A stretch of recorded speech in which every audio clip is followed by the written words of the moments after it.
Hey everyone, welcome back to Corporate Decoder, the place where we make sense of the corporate world's deepest secrets.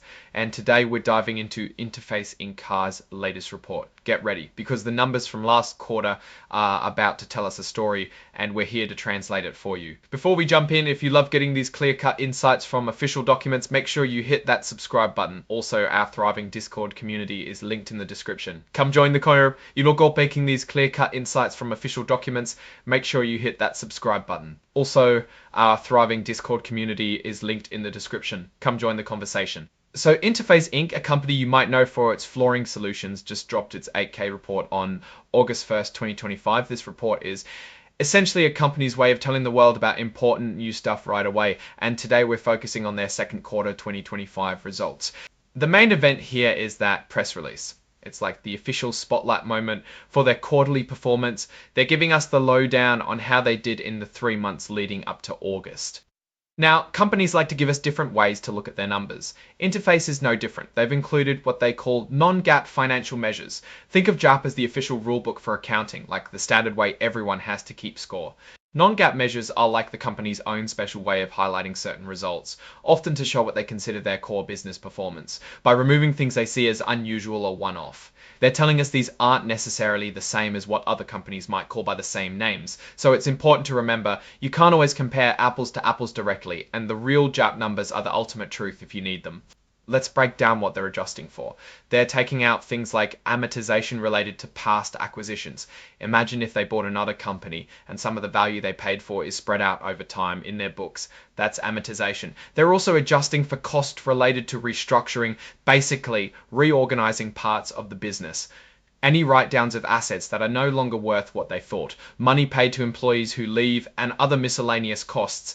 Importantly, they're also excluding the impact of a cyber event. That's a big one, suggesting there was some kind of cybersecurity incident that had a financial impact. They're also removing the cyber event impact from adjusted operating income, which shows how well the main operations of the business are doing.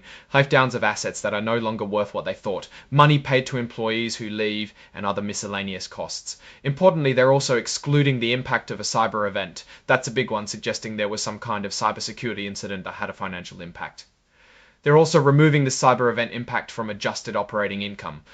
When they look at their adjusted gross profit, which is what's left from sales after accounting for the direct cost of making their products, they're only removing that purchase accounting amortization.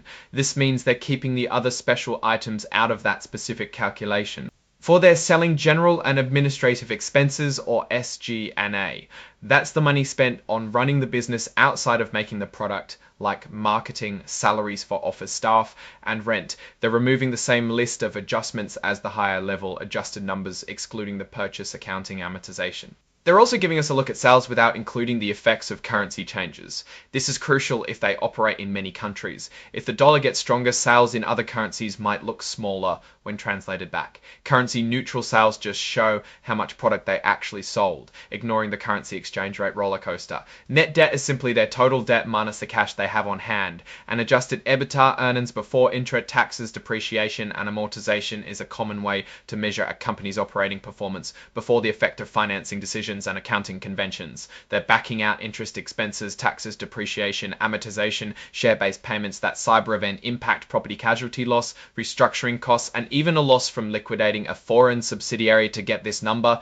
Why do they bother with all these adjustments? They explain that since they don't buy other companies all the time, they believe that showing numbers without the effects of these occasional buy-ups helps investors focus on what they consider their normal day-to-day business. They also think these adjusted numbers make it easier to compare their performance to other companies that might not have gone through the same unusual events that they have. It's like playing different games. They want to show how they're doing in their usual league, not when they're forced to play in a special charity match. Plus, they believe that reporting these adjusted results helps you understand how the business has been doing over time.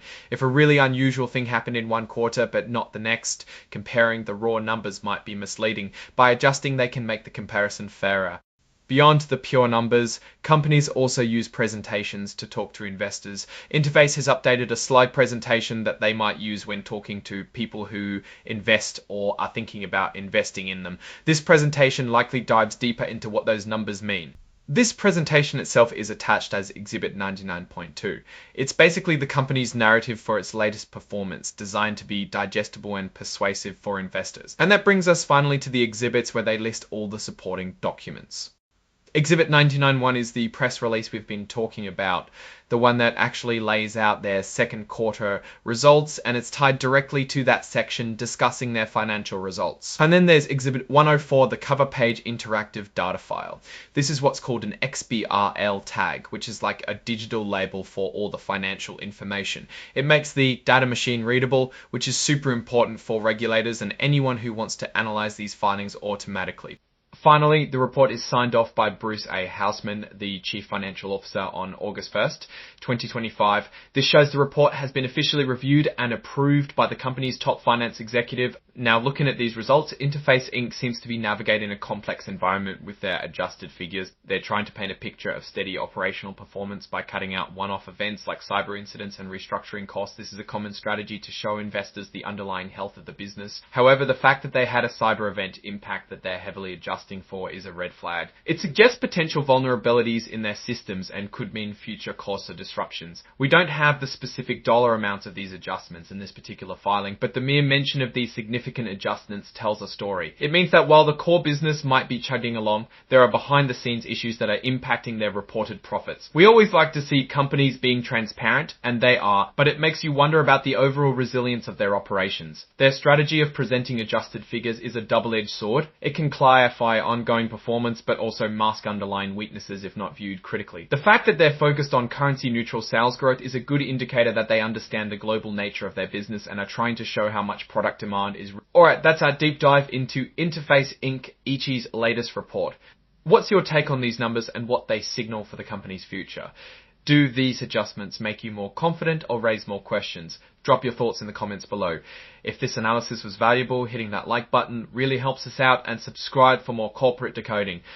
Don't forget to check out the Discord link in the description to join our community. Thanks for watching, and we'll see you in the next one.